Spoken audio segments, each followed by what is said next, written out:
Before we begin, tell us, where in the world are you watching from? Now, let's dive into today's story. Chapter 1, The Masquerade. Ted Graham stepped off the city bus with the practiced ease of someone who had been riding public transportation for months. His worn leather shoes hit the pavement with a soft thud, and he adjusted the collar of his simple button-down shirt. To any observer, he looked like just another middle-aged man struggling to make ends meet after a difficult divorce. The truth was far more complex. Ted had built his entire post-divorce life around this carefully constructed facade. Every morning, he would leave his modest apartment in the working-class neighborhood of Riverside Heights, take the bus to downtown, and spend his days at the public library or coffee shops, maintaining the appearance of a man searching for work. What no one knew, not his ex-wife Lucille, not her new husband Raymond Newman, not even his own children, was that Ted Graham was worth over $50 million. The transformation had taken 2 years to perfect. After discovering Lucille's affair with Raymond, a successful real estate developer, Ted had quietly liquidated his tech consulting business through a series of shell companies. His partners never knew he was the silent owner of the algorithms that had made their firm one of the most sought after in Silicon Valley.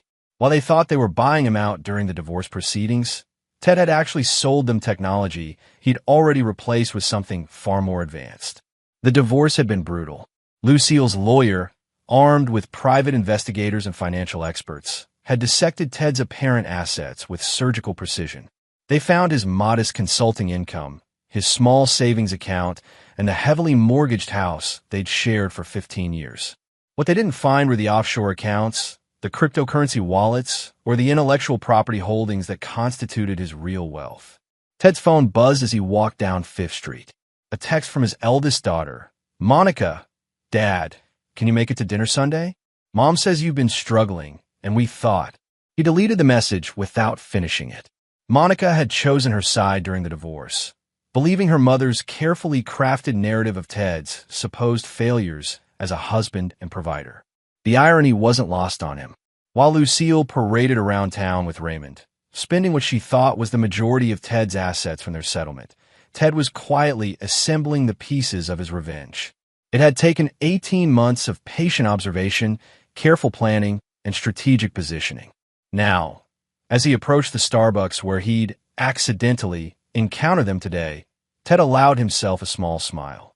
The coffee shop was busy with the usual lunch crowd. Ted ordered his regular, a small coffee, black, and found a table near the window. He pulled out a worn paperback novel and settled in to wait. Patience had become his greatest virtue since the divorce. Every move had to be calculated, every encounter planned down to the last detail. At 2:15 p.m., exactly as their routine dictated, Lucille and Raymond walked through the door. She was laughing at something he'd said, her hand resting possessively on his arm. Raymond Newman was everything Ted appeared not to be: tall, confident, impeccably dressed in a suit that probably cost more than most people's monthly rent. His success in real estate had made him a prominent figure in the city's social circles, and Lucille basked in the reflected glory. Ted watched them order their drinks, a non-fat vanilla latte for her, an espresso for him, and find a table across the room. They were creatures of habit, these two. It made them predictable, and predictability was a weakness Ted had learned to exploit. Ted Graham. Lucille's voice carried across the coffee shop with calculated surprise. She approached his table with Raymond trailing behind, her expression a perfect mask of concerned ex-wife. "I almost didn't recognize you." Ted looked up from his book, feigning mild embarrassment. "Oh, hi, Lucille." "Raymond." He nodded politely to the man who had destroyed his marriage. "Still taking the bus?" Lucille asked, her tone carrying just enough mockery to sting while maintaining plausible deniability. "I saw you getting off the number 12 when we drove past earlier." Raymond shifted uncomfortably beside her, clearly recognizing the cruelty in his wife's comment. For all his faults, he wasn't entirely without conscience. "Lucille," he said quietly, a warning in his voice. But Ted was ready for this moment. He'd been preparing for it for months. "Yeah, well, you know how it is," he said with a self-deprecating shrug. "Budget's pretty tight these days." As he spoke, Ted raised his coffee cup to his lips, and Raymond's eyes locked onto his wrist. The watch was subtle, no flashy gold or ostentatious diamonds, but Raymond Newman knew luxury when he saw it. His face went pale as he processed what he was looking at. That's a Patek Philippe Grandmaster chime, Raymond whispered, his voice barely audible. That's a $2 million limited edition. Ted glanced down at his wrist, as if noticing the watch for the first time. Oh, this old thing? He smiled with practiced nonchalance. Family heirloom. Grandfather left it to me. Lucille's face had gone from smug satisfaction to confusion to dawning horror in the span of seconds. She knew Ted's family history better than anyone. His grandfather had been a coal miner who died without a penny to his name. But that's impossible, she stammered. The divorce settlement. Your assets. We had investigators. Ted stood up slowly, his book tucked under his arm. Assets can be very tricky things, Lucille. Sometimes they're right where you least expect them. He turned to Raymond, whose face had now gone from pale to ashen. Nice seeing you both. Take care. As he walked out of the coffee shop, Ted could hear the urgent whispers behind him. The first crack in their perfect world had just appeared, and Ted Graham was just getting started. Chapter 2. The Foundation. The penthouse apartment overlooking Harbor Bay was nothing like the modest studio in Riverside Heights where Ted maintained his public residence. Floor-to-ceiling windows offered a panoramic view of the city skyline, while carefully curated art pieces adorned the walls, investments that had appreciated considerably since Ted's quiet acquisitions through various auction houses. Ted poured himself 2 fingers of 30-year-old Macallan and settled into his leather chair, opening his laptop to review the surveillance reports. His team of private investigators had been tracking Lucille and Raymond for over a year, building comprehensive profiles of their habits, weaknesses, and vulnerabilities. What they discovered went far beyond simple adultery. The affair had started 3 years before their divorce, when Lucille began working as an interior designer for Raymond's real estate developments. Their relationship had been built on a foundation of mutual greed and social ambition. Raymond saw in Lucille a refined, cultured woman who could help him break into the city's elite social circles. Lucille saw in Raymond the wealthy, successful husband she felt she deserved. What neither of them knew was that Ted had been aware of their affair from the beginning. His background in cybersecurity had made it child's play to monitor Lucille's communications. He'd read every text message, every email, listened to every phone call where they'd mocked his supposed inadequacies and planned their future together. They'd laughed about his mediocre consulting business, his boring personality, his lack of social connections. Most painfully, they'd speculated about how quickly they could push through a divorce and minimize Ted's share of what they assumed were modest marital assets. The divorce proceedings had been Ted's masterclass in strategic deception. He'd hired a deliberately mediocre lawyer, presented financial documents that showed exactly what he wanted them to see, and played the role of the wounded, naive husband to perfection. When Lucille Shark of an attorney had demanded 70% of their assets, Ted had reluctantly agreed after putting up just enough fight to make it seem realistic. Lucille had walked away with what she thought was the lion's share: the house, which Ted had secretly remortgaged to the hilt, his consulting business, which was already being dissolved, and most of their visible savings. Ted had kept his old truck, some personal belongings, and what appeared to be a modest retirement account. The judge had even ordered Ted to pay alimony, which he'd done with apparent reluctance. What made it perfect was that Ted's actual wealth existed in a complex web of shell companies, offshore accounts, and intellectual property holdings that his own business partners didn't fully understand. The algorithms he developed weren't just valuable, they were revolutionary. Major tech companies had been quietly licensing his innovations for years through intermediary firms, generating revenue streams that Lucille's investigators never could have traced back to him. Ted's phone rang, interrupting his review. The caller ID showed Bob Briggs, his most trusted investigator. "They're panicking," Bob reported without preamble. Raymond spent 3 hours on the phone with his financial advisor after the coffee shop incident. Lucille called her divorce attorney twice and tried reaching the private investigator they used during the proceedings. And what did they find? Nothing yet, but they're looking harder. Raymond's particularly rattled. He knows watches, and seeing that Patek Philippe has him questioning everything he thought he knew about your financial situation. Ted smiled. Good. Fear makes people sloppy. What about the children? Bob's tone grew more serious. Monica and Stephen are still completely in the dark. They genuinely believe you're struggling financially. Last week, Monica tried to give you money for groceries, remember? The memory stung. Monica, his 23-year-old daughter, had approached him outside the library with $50 and tears in her eyes, begging him to accept help. She thought her father was too proud to admit he was barely getting by. What she didn't know was that her mother had been systematically poisoning her against Ted for 3 years, using his apparent financial struggles as evidence of his failures as a man and father. Stephen, his 20-year-old son, had been even more direct. He'd accused Ted of being a deadbeat who was trying to guilt-trip the family. The boy now lived with Lucille and Raymond, referring to Raymond as a real man who takes care of his responsibilities. Any change in their relationship with their mother? Ted asked. None. If anything, they're more protective of her now that she's remarried. They see Raymond as saving her from your supposed inadequacies. Ted closed his eyes. His children's betrayal cut deeper than Lucille's affair ever had. During the divorce, he'd hoped they would see through their mother's manipulation, but Lucille had been masterful in her campaign. She'd painted herself as the long-suffering wife of a man too weak and incompetent to provide for his family, finally finding happiness with someone who could give her the life she deserved. What about Raymond's business? That's where it gets interesting, Bob continued. Newman Development is highly leveraged right now. They're in the middle of 3 major projects that are all behind schedule and over budget. Raymond's been using personal assets as collateral to keep the company afloat, betting everything on a luxury resort development that's been plagued with problems. Ted leaned forward. What kind of problems? Environmental issues, permit delays, cost overruns. The initial investors are getting nervous, and Raymond's been scrambling to find additional funding. He's out about 6 months before the whole thing comes crashing down if he can't secure another $20 million in backing. This was exactly the kind of information Ted had been waiting for. Raymond's apparent success was built on a house of cards, and Ted now had a clear view of every supporting beam. Start phase 2, Ted instructed.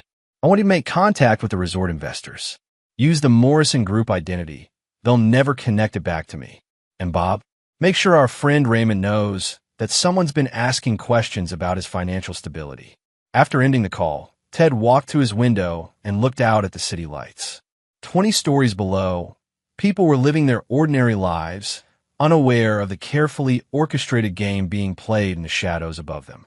In 6 months, maybe less, Lucille and Raymond would understand what it felt like to lose everything. But unlike Ted's manufactured poverty, their fall would be devastatingly real. The second phase of his revenge was about to begin. Chapter 3, The Bait. The Riverside Community Center's job training workshop was the perfect cover for Ted's next move. For 6 months, he'd been volunteering there twice a week, teaching basic computer skills to unemployed workers. It served multiple purposes. It reinforced his image as a man struggling to find purpose after his fall from grace. It provided him with a legitimate reason to be in the area. And most importantly, it had introduced him to Frank Wells. Frank was a 55-year-old former construction foreman who'd been laid off when the economy tanked. He was intelligent, desperate, and most crucially, he had 20 years of experience in large-scale construction projects. Ted had been cultivating their friendship for months, positioning himself as a fellow victim of circumstances beyond his control. You know, Frank, Ted said as they cleaned up after the evening's computer class, I keep thinking about what you said last week about those resort projects cutting corners on safety inspections. Frank looked up from stacking chairs. Yeah, it's getting worse out there. These developers are so focused on profit margins, they forget that real people are going to be living and working in these places. You mentioned Newman Development specifically. That's my ex-wife's new husband's company. Raymond Newman? Frank's expression darkened. That guy's a piece of work. I worked on 2 of his projects before I got laid off. Safety violations, substandard materials, bribing inspectors, the whole 9 yards. I tried to blow the whistle, But who's going to believe a laid-off construction worker over a guy with Newman's connections? Ted had been carefully steering their conversations toward this topic for weeks. Frank's accusations weren't just the bitter complaints of a disgruntled employee. Ted's investigators had confirmed every detail. Raymond's corner cutting went far beyond normal cost management. He was actively endangering lives to maximize profits. That's terrible, Ted said with apparent sincerity. But surely there's someone you could report this to? Frank laughed bitterly. I tried. Filed complaints with the city, the state, even contacted a couple of journalists. Newman's got too many people in his pocket. My complaints disappeared into the bureaucracy, and I got blacklisted from every major construction project in the tri-state area. This was exactly what Ted had hoped to hear. Frank Wells wasn't just a potential ally. He was a man with legitimate grievances and inside knowledge of Raymond's illegal activities. More importantly, he was someone who couldn't be traced back to Ted. What if someone could give you proof? Ted asked carefully. Hard evidence that couldn't be ignored? Frank stopped what he was doing and studied Ted's face. What kind of proof? Ted pulled out his phone and showed Frank a series of photographs. They showed construction workers at Newman development sites ignoring safety protocols, using substandard materials, and working on projects that clearly hadn't passed proper inspections. What Frank didn't know was that Ted had paid a team of professional photographers to document these violations over the past 6 months. How did you get these? Frank whispered. Let's just say I've been doing some research on my ex-wife's new life, Ted replied. I initially wanted to understand what she saw in him, but what I found was disturbing. Frank studied the images more closely. This is the Ocean View project. See that steel framework in the background? Those support beams are rated for commercial use, not residential. The building plans I saw specified industrial-grade materials. Could you identify other violations if you saw more evidence? Absolutely. But Ted, if these photos got out, it would destroy Newman's company. We're talking about criminal charges, massive lawsuits, people losing their life savings. Ted met Frank's eyes. Would that be such a terrible thing? How many people might get hurt if these violations go unreported? Frank was quiet for a long moment. You're right. But even with these photos, I need access to the actual building plans, inspection reports, material purchase orders.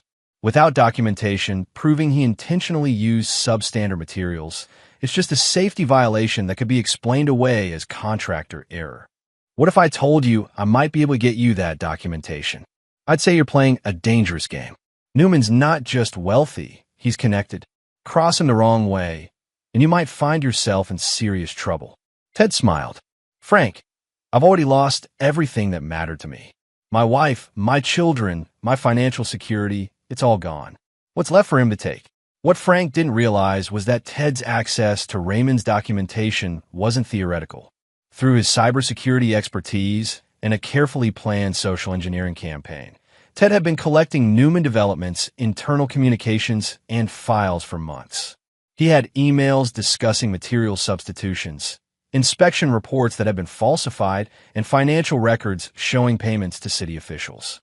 But more than that, Ted had been using his vast resources to orchestrate a perfect storm around Raymond's business.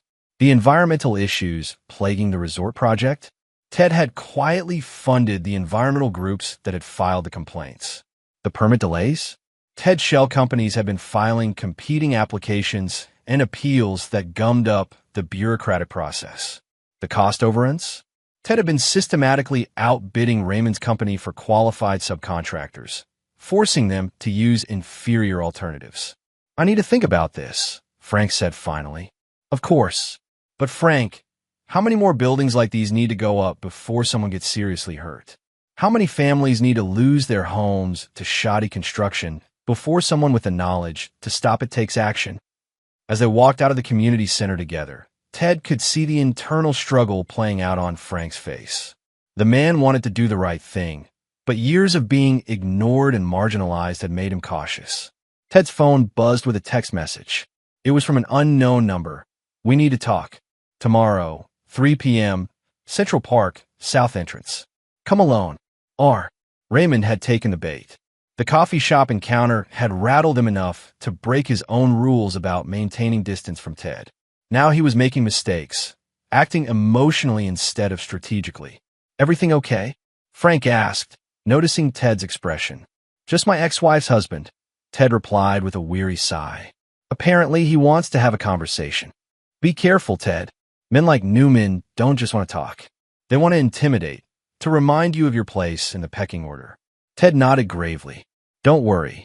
I know exactly what kind of man Raymond Newman is." As Frank walked away, Ted allowed himself a moment of satisfaction. Phase 2 was proceeding perfectly. Raymond was scared enough to break cover. Frank was primed to become his unwitting weapon against Newman development, and Ted's investigators had just confirmed that the resort project's financial backing was more fragile than Raymond realized. Tomorrow's meeting would be the beginning of Raymond's downfall. But first, Ted needed to complete one final preparation. He had a phone call to make to a very special kind of lawyer, the kind who specialized in whistleblower protections and construction safety violations. The kind of lawyer who would soon have a very lucrative case to pursue. Chapter 4. The Confrontation. Central Park's south entrance was bustling with afternoon joggers and tourists when Ted arrived at precisely 3 p.m. He spotted Raymond immediately. The man was pacing near the information kiosk, his expensive suit making him stand out among the casual park visitors. Raymond's usual confidence had been replaced by visible agitation, and Ted could see the tension in his shoulders from 50 yards away. Ted approached slowly, maintaining the posture and gait of a man worn down by circumstance. The performance had become second nature after 2 years of practice. "Raymond," Ted nodded as he approached. "You wanted to talk?"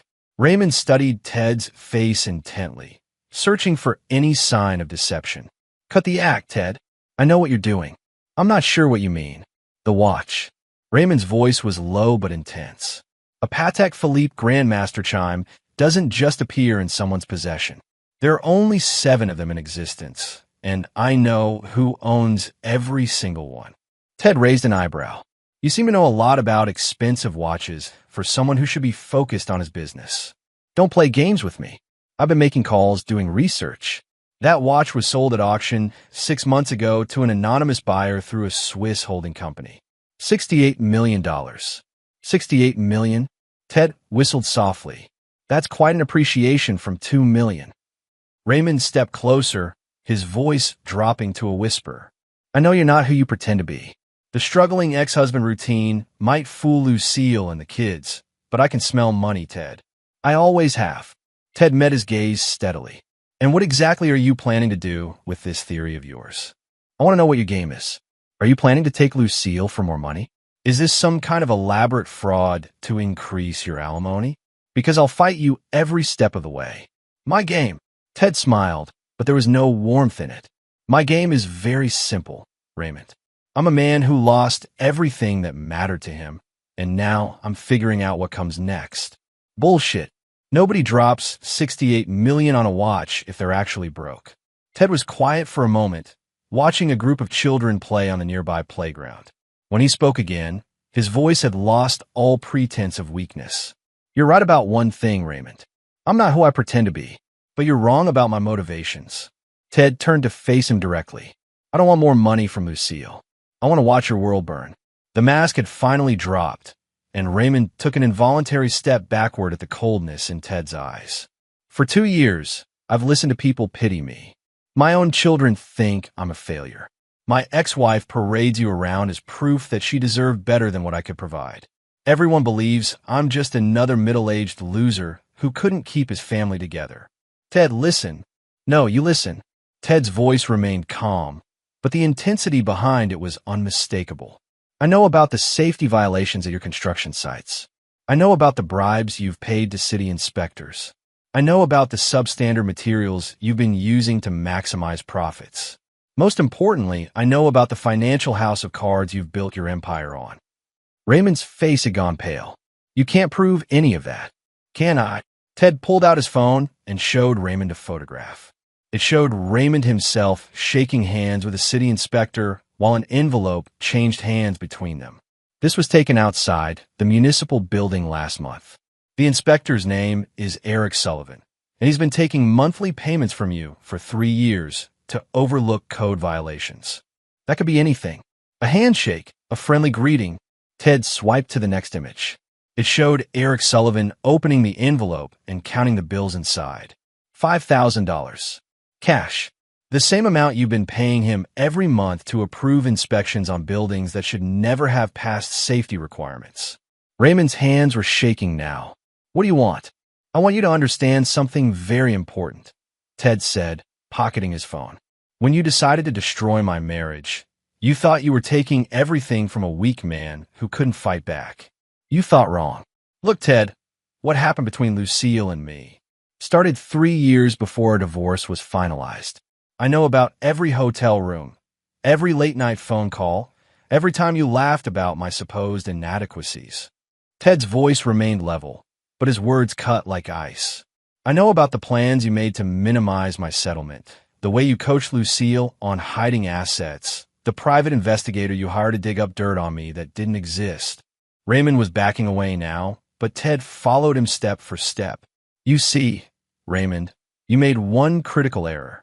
You assumed that because I appeared weak, I actually was weak. You confused strategic positioning with genuine vulnerability. And now you're about to learn the difference. I can make this right, Raymond said desperately.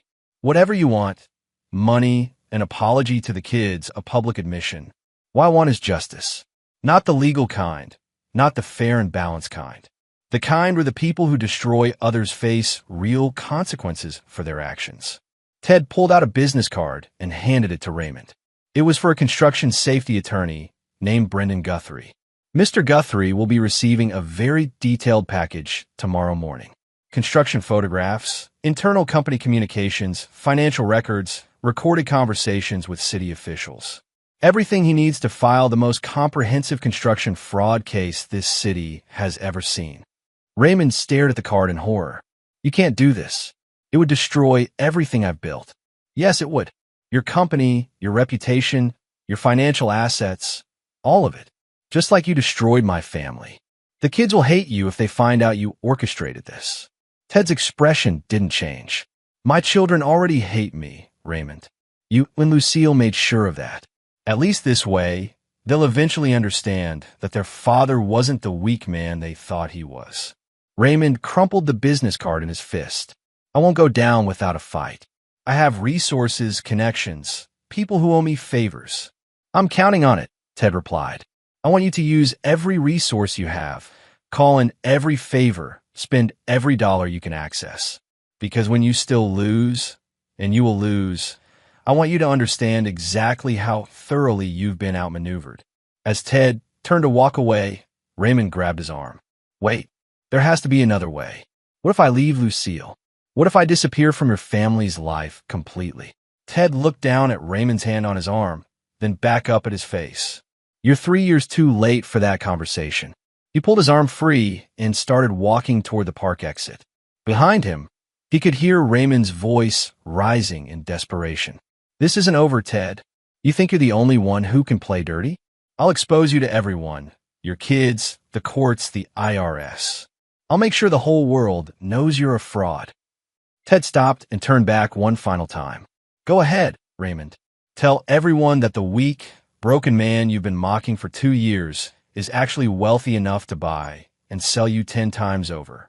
Tell them how badly you misjudged the situation. Tell them how you got outplayed by someone you thought was beneath you. As Ted walked away, he could see Raymond fumbling for his phone, probably calling his lawyers or his private investigators. It didn't matter.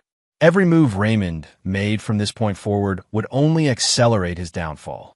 Phase 3 was about to begin, and Ted Graham was done pretending to be anything other than what he truly was, a man with unlimited resources, infinite patience, and absolutely nothing left to lose. Chapter 5. The Unraveling. The law offices of Guthrie and Associates occupied 3 floors of a glass tower in the financial district. Brendan Guthrie was a former federal prosecutor who had built his reputation on taking down corrupt developers and construction companies. When the package arrived at his office the morning after Ted's confrontation with Raymond, Guthrie knew he was looking at the case of a lifetime. Ted watched the news coverage from his penthouse apartment, sipping coffee as reporters gathered outside Newman Development headquarters. The story had broken exactly as he'd planned. Anonymous whistleblower reveals massive construction fraud. Safety violations endanger hundreds of residents. City officials under investigation for bribery. His phone rang. The caller ID showed Monica's number. "Dad, are you seeing this?" His daughter's voice was excited, almost breathless. "That guy Mom married, he's all over the news. They're saying he's been bribing inspectors and using dangerous materials in his buildings." "I saw something about it," Ted replied carefully. "Must be difficult for your mother. She's devastated. She had no idea about any of this. Raymond's been lying to all of us." Monica paused. "Dad, I owe you an apology." Ted's heart clenched. "For what?" "For believing the worst about you. For thinking you were just bitter about the divorce. Mom always said you were jealous of Raymond's success. But maybe you saw something the rest of us didn't. Monica, your mother was trying to protect you. She didn't know any more than the rest of us. But you never said anything bad about Raymond, even when we were defending him. Even when Stephen called you a deadbeat. You just took it." Monica's voice was thick with guilt. "You're a better man than I gave you credit for." Ted closed his eyes. His daughter's praise felt like a knife twisting in his chest. If she only knew the truth, that he had orchestrated every aspect of Raymond's downfall, that the anonymous whistleblower was Frank Wells acting on evidence Ted had provided, that the entire investigation was the result of Ted's carefully planned revenge. "I should come see you," Monica continued. "You shouldn't be alone right now, especially with money being so tight." "I'm managing okay," Ted said softly. "Dad, please, let me help. I know you're proud, but families should stick together. Maybe this whole thing with Raymond will help Mom see that she made a mistake." After ending the call, Ted stood at his window overlooking the city. For blocks away, he could see the Newman Development building where reporters were still gathered. By now, Raymond would be meeting with his crisis management team, trying to figure out how to contain the damage. What he didn't know was that Ted had 3 more devastating revelations scheduled to drop over the next week. Ted's phone buzzed with a text from Bob Briggs. Newman's attorney called an emergency meeting with all the resort investors. He's trying to keep them from pulling funding.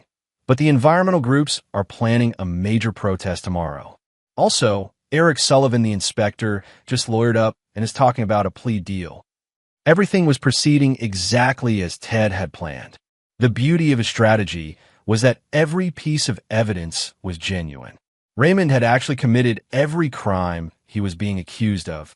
Ted had simply ensured that the evidence came to light in the most damaging way possible. The next call came from Lucille. "Ted, I need to ask you something." Her voice was shaky, all traces of her usual superiority gone. "Did you know about Raymond? Before the divorce, I mean. Did you know what kind of man he was?" Ted considered his words carefully. "I knew he was the kind of man who would sleep with another man's wife. That told me everything I needed to know about his character." "I'm so sorry," Lucille whispered. "For everything. For the affair, for the things I said about you, for turning the kids against you. I thought Raymond was successful and stable, but it was all built on lies." "Lucille, no, let me finish. I know I don't deserve your forgiveness, but I need you to know that I was wrong. About you, about us, about what I thought I wanted." She was crying now. "Raymond's lawyers are saying he might go to prison. The house is mortgaged to pay for his legal defense. I'm going to lose everything." Ted felt no satisfaction in her tears. The revenge he'd sought wasn't about Lucille's suffering. It was about justice. About ensuring that the people who had betrayed him faced consequences for their actions. "What will you do?" he asked. "I don't know. Go back to work, I suppose. Try to rebuild. The kids are talking about moving back in with me to help with expenses." She laughed bitterly. "Ironic, isn't it?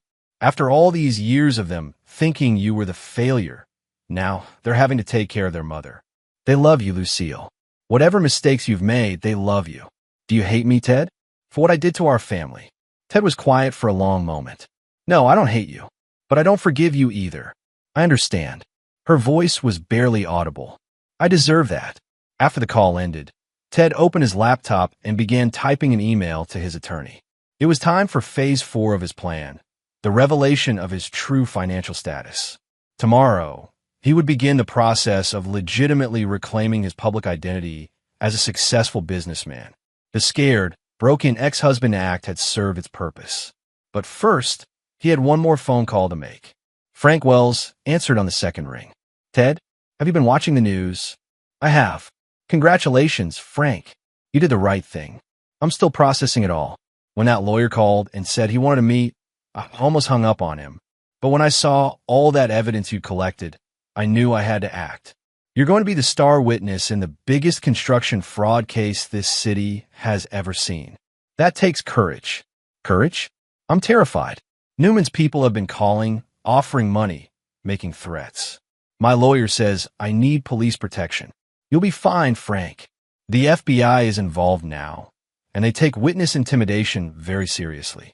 I keep thinking about all those families living in buildings with substandard materials. What if there's an earthquake? What if there's a fire and the safety systems fail? Frank's voice was heavy with the weight of responsibility. I should have spoken up years ago. You're speaking up now. That's what matters. After ending the call, Ted poured himself another glass of Macallan and returned to the window. The city lights stretched out before him like a constellation of lives and dreams.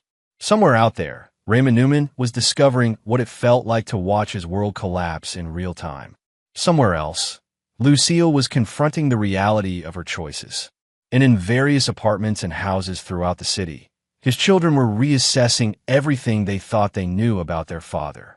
Ted had one. Raymond would face criminal charges, financial ruin, and public humiliation. Lucille would spend years rebuilding a life based on honest work rather than manipulated relationships. The corrupt city officials would be exposed and prosecuted. But victory felt different than Ted had expected. Colder. More hollow.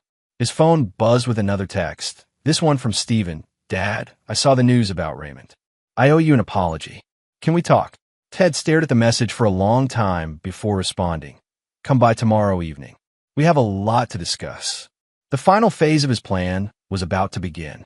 His children deserved to know the truth about who their father really was. All of it, including the parts that would horrify them. Chapter 6, The Truth Unveiled. Stephen Graham stood outside his father's apartment building in Riverside Heights, his hands stuffed deep in his jacket pockets against the October chill. At 20 years old, he had inherited his father's lean build and analytical mind, but the past 2 years had hardened his features with premature cynicism. He'd come here to apologize, but admitting he'd been wrong about his father felt like swallowing glass. Ted opened the door wearing the same worn clothes and weary expression Stephen had grown accustomed to seeing. The modest apartment looked exactly as Stephen expected. Second-hand furniture, a small television, the trappings of a man barely getting by. "Thanks for coming," Ted said, stepping aside to let him in. "Monica said I should talk to you. About Raymond, about everything." Stephen couldn't quite meet his father's eyes. "I guess I owe you an apology." "Sit down, Stephen. We need to have a conversation." They settled into the small living room, an uncomfortable silence stretching between them. Stephen had rehearsed this moment during the bus ride over, but now that he was here, the words felt inadequate. "I was wrong about you," Stephen finally said. "About calling you a deadbeat, about saying Raymond was more of a man than you were. I thought you were just bitter and jealous, but you saw what he really was when the rest of us were blind." Ted studied his son's face. "What do you think you were wrong about, exactly?" "About thinking you were weak. About believing Mom when she said you couldn't provide for our family properly." Stephen's voice grew stronger as he continued. "You never fought back when we criticized you. You never defended yourself. I thought that made you pathetic, but maybe it just made you dignified. And what if I told you that everything you believed about me was a carefully constructed lie?" Stephen frowned. "What do you mean?" Ted stood up and walked to the window. "Stephen, I need you to understand something. The man you've been visiting for the past 2 years, the struggling ex-husband living in a studio apartment, that person doesn't exist. Dad, I don't understand. The apartment we're sitting in is rented under a false name. I've never spent a single night here. I maintain it purely for appearances." Ted turned back to face his son. "Just like I've maintained everything else about this identity." Stephen's confusion was giving way to something approaching alarm. What are you talking about? Ted walked to a bookshelf and removed what appeared to be a worn paperback novel. He opened it to reveal a hidden compartment containing a key card and a set of car keys. My real home is a penthouse apartment 20 minutes from here. I own it outright, along with several others. The consulting business your mother thought she took in the divorce? I sold it for $47 million before we ever filed papers. Stephen stared at him in shock. That's impossible. I've been worth north of $50 million since before your mother's affair began. The struggling to find work routine, the riding the bus, the modest lifestyle, all of it was performance art designed to make everyone believe I had lost everything in the divorce. But why? Why would you pretend to be poor? Ted's expression grew cold. Because I wanted Raymond and your mother to feel secure in their victory before I destroyed them. The words hung in the air like a physical presence. Stephen felt his worldview cracking apart as the implications sank in. The evidence against Raymond, Stephen whispered. The whistleblower report, the safety violations. All real, all documented through surveillance and investigation that I funded. Raymond Newman is a criminal, and he's going to prison because I made sure his crimes came to light. Stephen shot to his feet. You orchestrated all of this. The investigation, the arrests, the destruction of his company. Every piece of it. But Mom, she's lost everything. The house, her security, her reputation. She made her choices, Stephen. She chose to have an affair. She chose to turn you and Monica against me. She chose to build her new life on the foundation of someone else's criminal enterprise. Stephen was backing toward the door now, his face pale with horror. What kind of man does something like this? What kind of father ruins his children's lives for revenge? The kind who doesn't forgive betrayal. Ted's voice remained perfectly calm. The kind who understands that actions have consequences. We're your children. You stopped being my children the moment you chose her side over mine. The moment you called me a deadbeat and moved in with the man who destroyed our family. Stephen's hand was on the doorknob now. This is insane. You're insane. I'm methodical. There's a difference. I have to tell Monica. I have to tell Mom. Go ahead, Ted said with a slight smile. Tell them that the weak, pathetic ex-husband they've been pitying is actually wealthy enough to buy and sell their new family 10 times over. Tell them that every move they've made for the past 2 years has been exactly what I wanted them to make. Stephen opened the door, then stopped. Why are you telling me this? Why reveal everything now? Because Raymond's destruction is complete, and I want you all to understand exactly how thoroughly you misjudged me. I want you to spend the rest of your lives knowing that when you had the chance to stand by your father, you chose his enemies instead. We didn't know. You didn't want to know. You found it easier to believe I was a failure than to question your mother's version of events. Stephen stood in the doorway for a moment longer, looking at his father as if seeing him for the first time. I don't know who you are. I'm the same man I've always been, Stephen. You just never bothered to look beneath the surface. After Stephen left, Ted returned to his window. His phone was already ringing, probably Stephen calling Monica, starting the chain reaction that would spread the truth through his family like wildfire. By tomorrow, everyone would know that Ted Graham wasn't the man they thought he was. His revenge was complete, but it had come at a price he was only now beginning to understand. He had won the war, but he had sacrificed any hope of reconciliation with his children in the process. They would never forgive him for the deception, for the manipulation, for the cold calculation that had destroyed their stepfather and left their mother financially ruined. Ted raised his glass of Macallan in a silent toast to his empty apartment. He had become exactly what he'd always been accused of being, a man alone, surrounded by the ruins of relationships that could never be rebuilt.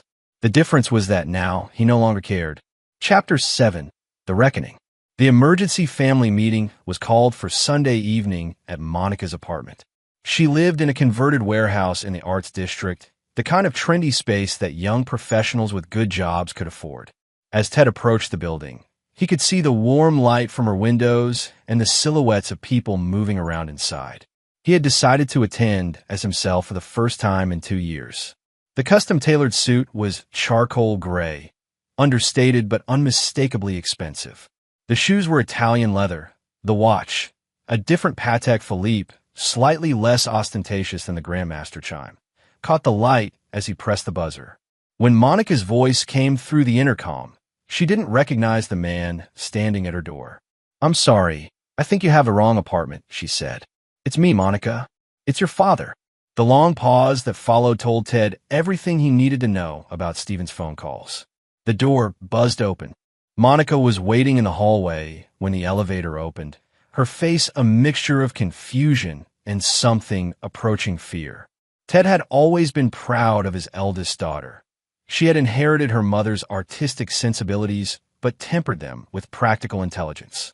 She worked as a graphic designer for a nonprofit and had built a life based on genuine accomplishment rather than manipulation. "Dad," she whispered. "Hello, Monica." She stared at him for a long moment, taking in the expensive clothes, the confident posture, the subtle but unmistakable signs of wealth.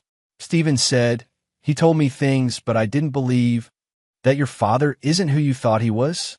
"It's true." Monica stepped aside to let him into the apartment. Lucille was sitting on the couch, her face streaked with tears. She looked older than her 52 years, worn down by the stress of Raymond's arrest and the financial collapse that had followed. Stephen stood by the windows, his arms crossed, anger radiating from every line of his body. "Well," Lucille said, her voice hoarse, "I guess the family reunion is complete." Ted surveyed the room. His ex-wife and children gathered together in crisis, united in their shared sense of betrayal. It was almost poetic. "Stephen told us," Monica said, closing the door behind him, "about the money, about the apartment, about everything." "Not everything," Ted corrected. "Just the parts he could understand." "Explain it to us then," Monica demanded. "Explain how the father we thought we knew could systematically destroy people's lives for revenge." Ted moved to the center of the room, his presence somehow making the space feel smaller. "What would you like to know?" "How I discovered your mother's affair 3 years before she filed for divorce. How I listened to recordings of her and Raymond laughing about my supposed inadequacies.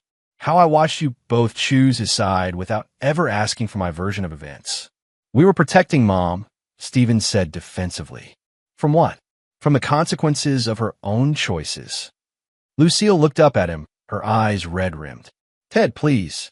I know I hurt you, but what you've done to Raymond, to our family, this isn't justice. This is cruelty. Justice would have been you being honest about your affair, instead of making me look like a fool for 3 years. Justice would have been my children asking questions, instead of automatically believing I was the villain."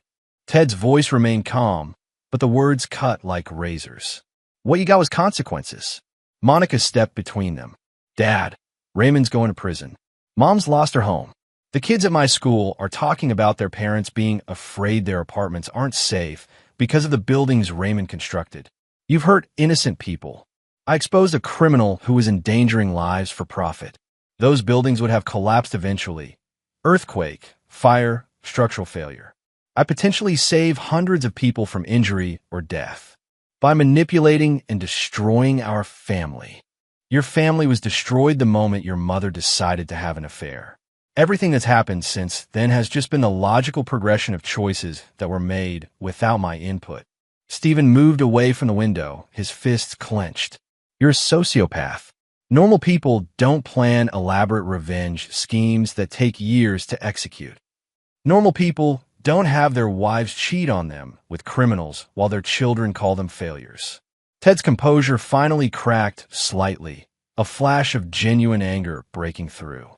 "Normal people don't spend 2 years listening to their own family pity them while secretly knowing they could buy everyone's problems away with pocket change." "Then why didn't you?" Monica asked, tears starting to flow. "If you really loved us, why didn't you just fix everything? Why didn't you help us?" "Because you never asked for my help. You asked for my compliance, my acceptance of your version of events, my quiet disappearance from your lives. You got exactly what you asked for." Lucille stood up slowly, her movements shaky. "I'm calling the police. What you've done, the surveillance, the manipulation, the destruction of evidence, some of it has to be illegal." Ted smiled coldly. Go ahead. Explain to them how your ex-husband gathered evidence of actual crimes and turned it over to the proper authorities. Explain how he used his own money to fund legitimate investigations. Explain how every piece of evidence against Raymond Newman was collected legally and presented through appropriate channels. You've been watching us for 2 years.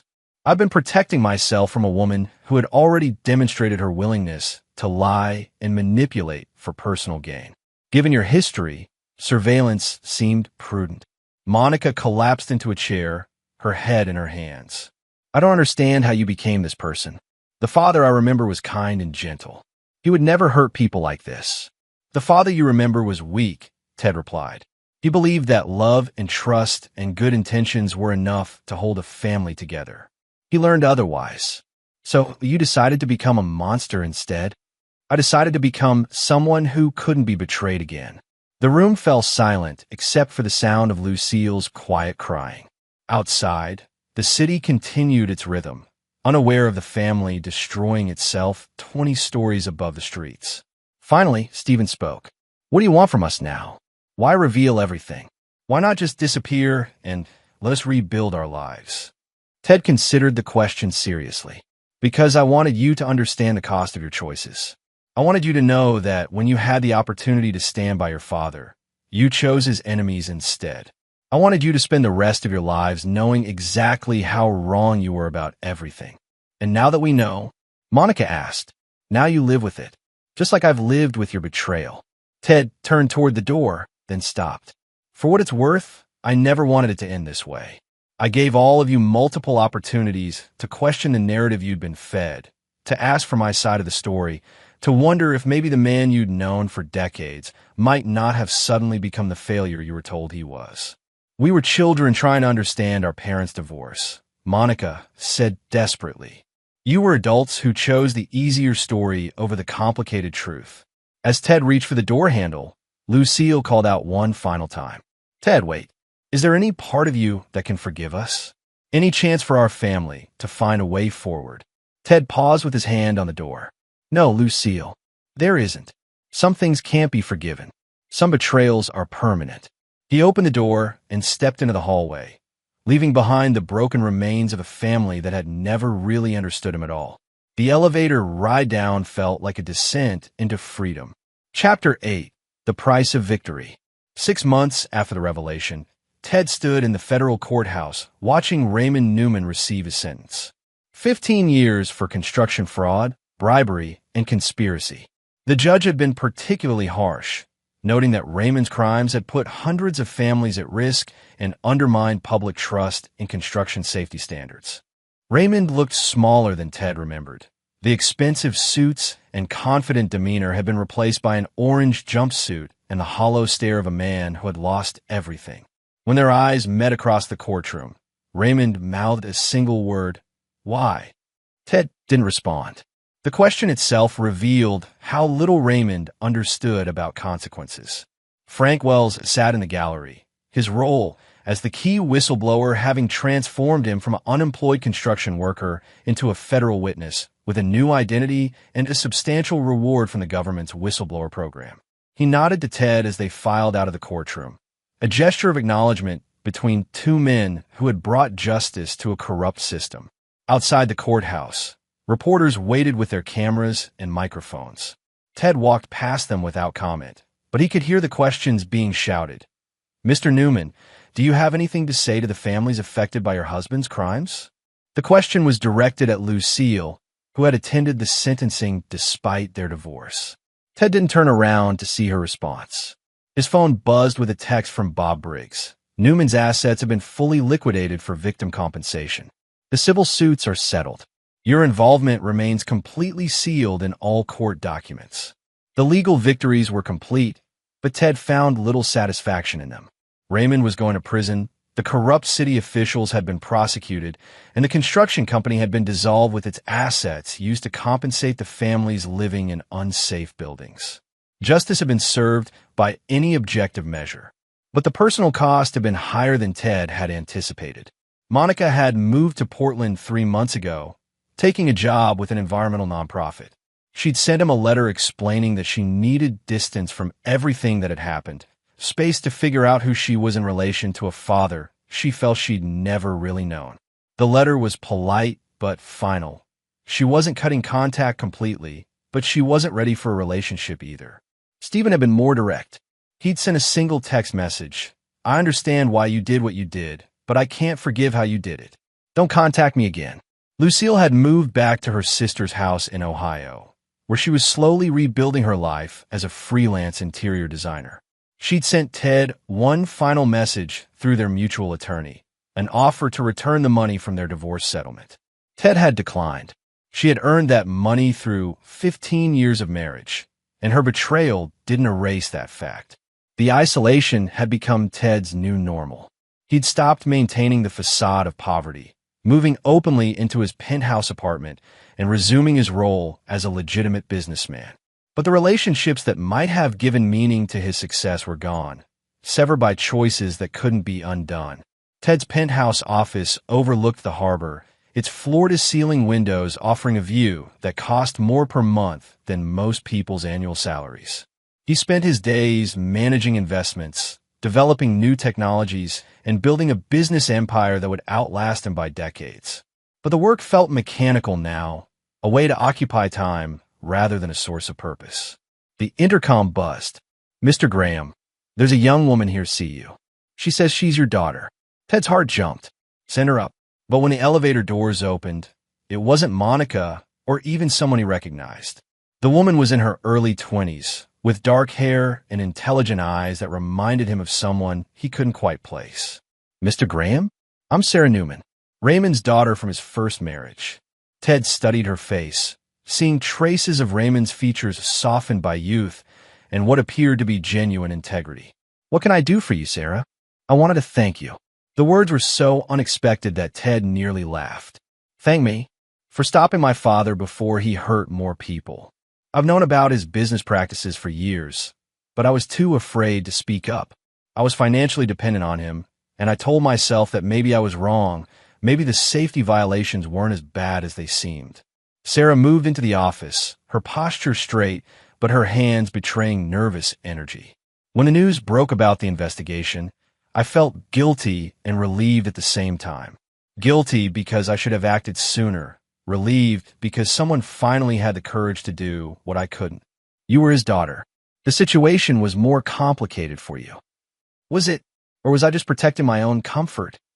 Sarah shook her head. "I've been reading about the case, about the families who were living in unsafe buildings. Some of them have children. What if there had been an earthquake? What if one of those buildings had collapsed?" Ted gestured for her to sit down. "What will you do now?" "I'm finishing my degree in structural engineering. I want to make sure buildings are constructed safely, properly.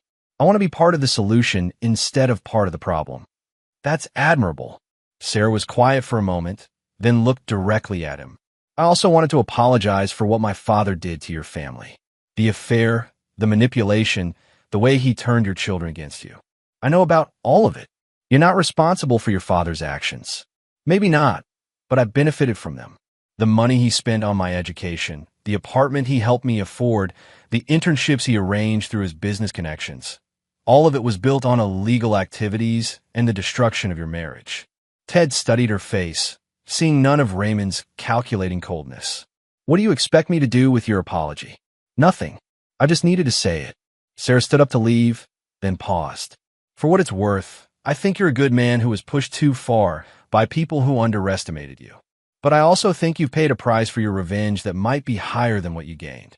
After she left, Ted returned to his window, overlooking the harbor. Sarah Newman's words echoed in his mind. A price higher than what you gained. It was an assessment that Ted had been avoiding, but it felt undeniably true. He had destroyed Raymond Newman completely. He had exposed corruption and potentially saved lives. He had proven that underestimating him was a mistake that carried serious consequences. But he had also lost his children, possibly forever. He had spent 2 years living a lie, becoming someone he didn't recognize. He had chosen revenge over reconciliation, justice over mercy, victory over healing. The city lights began to twinkle in the gathering dusk, each one representing a life, a family, a story of connection and love and loss. Ted Graham stood alone among them all, wealthy beyond measure and poorer than he had ever been. Chapter 9. The Final Move. 2 years later, Ted Graham sat in his private office reviewing the latest quarterly reports from Graham Industries, the technology conglomerate he'd built from the shell companies that had hidden his wealth during the divorce. The business had grown exponentially, developing innovative solutions for everything from cybersecurity to sustainable construction materials. The irony wasn't lost on him that his company was now leading the industry in the same construction safety protocols that had been used to destroy Raymond Newman. A knock on his office door interrupted his thoughts. His assistant entered with a familiar expression of confusion. "Mr. Graham, there's a gentleman here to see you. He says he's your son, but—" She trailed off, clearly uncertain. Stephen Graham had changed significantly in the 2 years since their last encounter. The angry young man had been replaced by someone older, more serious, with the kind of weathered confidence that came from hard experience. He wore a simple but well-tailored suit and carried himself with a dignity that reminded Ted of his own father. "Stephen, Dad." They stood looking at each other across the office, two men separated by more than just physical distance. Finally, Stephen moved closer, his eyes taking in the office's understated luxury, the view of the harbor, the subtle displays of wealth and power. "I've been following your company," Stephen said. "Graham Industries. The construction safety innovations, the whistleblower protection programs you've funded, the scholarships for children of families affected by unsafe buildings. Good investments," Ted replied carefully. "Are they? Or are they your attempt at atonement?" Ted gestured for Stephen to sit down, but his son remained standing. "I came here to tell you something," Stephen continued. "About Monica, about Mom, about what's happened to our family since everything came out. I'm listening.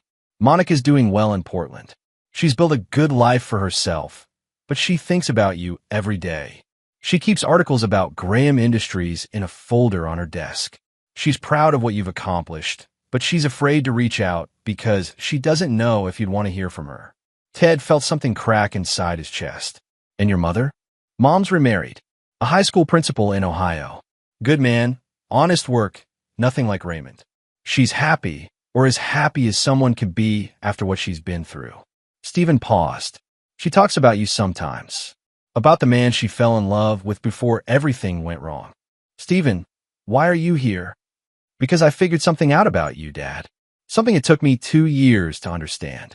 Stephen moved to the window, looking out at the harbor where cargo ships moved slowly toward the horizon. "You destroyed Raymond Newman because he was a criminal who was endangering lives. But you destroyed our family because we hurt you and you wanted us to understand what that felt like. That's one way to look at it. Is it accurate?" Ted considered the question seriously. "It's part of the truth. What's the other part?" "The other part is that I became so focused on being strong that I forgot how to be vulnerable. I became so determined never to be betrayed again that I made betrayal inevitable." Stephen turned back to face him. "Dad, I need to ask you something, and I need you to be completely honest. If you could go back and do things differently, knowing what you know now about the cost, would you?" Ted had asked himself the same question hundreds of times over the past 2 years. The answer had evolved as he'd watched his business grow, as he'd seen the impact of his construction safety initiatives, as he'd felt the weight of his isolation. "I would still have exposed Raymond's crimes," Ted said finally. "People's lives were at stake, and he needed to be stopped. But I would have done it differently. I would have tried to separate justice from revenge. And us, your family, I would have trusted you with the truth from the beginning. I would have fought for you instead of writing you off." Ted's voice grew quieter. "I would have remembered that love requires forgiveness, and forgiveness requires strength, not weakness." Stephen was silent for a long moment. "Monica wants to see you. So does Mom, believe it or not. We've all spent the past 2 years trying to understand what happened to our family, and we've come to some conclusions. Such as that you were right about Raymond, that Mom made terrible choices that hurt everyone, that we were unfair to you during the divorce." Stephen paused, "but also that your response was disproportionate to the crime. That revenge isn't the same as justice. That destroying people, Even people who've wronged you doesn't actually heal anything. Ted nodded slowly. All fair assessments. There's something else. Stephen reached into his jacket and pulled out an envelope. Mom wanted me to give you this. Ted opened the envelope carefully. Inside was a single photograph. Their family at Christmas 15 years ago. Monica and Stephen were still children, their faces bright with excitement. Lucille was laughing at something Ted had said. Ted himself looked genuinely happy, his arm around his wife, his children close by. On the back, Lucille had written a single line. This was real, too. Ted stared at the photograph for a long time, remembering the man he'd been before betrayal had hardened him into someone else. That man had been capable of forgiveness, of second chances, of believing in redemption. What would it take? Ted asked quietly. For what? For our family to find a way forward.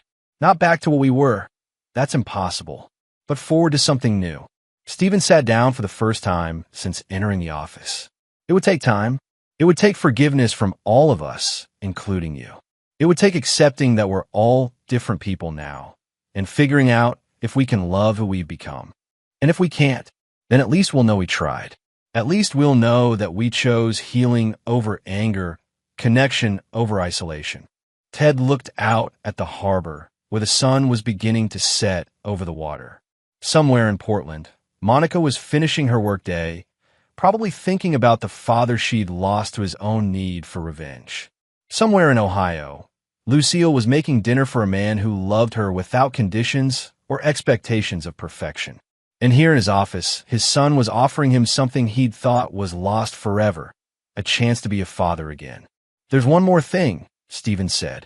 Something I need you to know before you decide. What's that? I forgive you, Dad. For the lies, for the manipulation, for choosing revenge over family. I understand why you did it, and I forgive you for it. The words hit Ted like a physical blow. In all his planning, all his strategies for victory and vindication, he'd never considered the possibility that forgiveness might be offered freely, without conditions or surrender. Why? Ted asked, his voice barely audible. Because you're my father. Because love doesn't end just because people make terrible choices. Because forgiveness isn't about whether someone deserves it. It's about whether you're strong enough to offer it. Ted Graham, brilliant strategist, successful businessman, architect of perfect revenge, sat in his expensive office and wept for the first time in 4 years. What happens now? He asked when he could speak again. Now we see if the man who built all this, Stephen gestured around the office, still remembers how to be the man from that photograph. Ted looked at the picture again, his family as they'd been, before betrayal and revenge had torn them apart. It was a different kind of victory than he'd originally sought, one that required vulnerability instead of strength, forgiveness instead of justice, hope instead of certainty. It was the only victory that mattered. Tell Monica I'd like to see her, Ted said finally. Tell your mother I kept the photograph too, the one from our wedding day. Tell her I remember what was real. Stephen smiled, and for the first time in years, Ted saw his son as he truly was. Not a betrayer or an enemy, but a young man who'd learned how to forgive the unforgivable. Outside the window, the harbor lights began to twinkle in the gathering darkness, each one a beacon guiding ships safely home. And there you have it. Another story comes to an end. What did you think? I'd love to hear your thoughts in the comments below. If you enjoy this story, consider joining our community by subscribing. It means the world to us. For more stories like this one, check out the recommended videos on screen. And I'll see you there.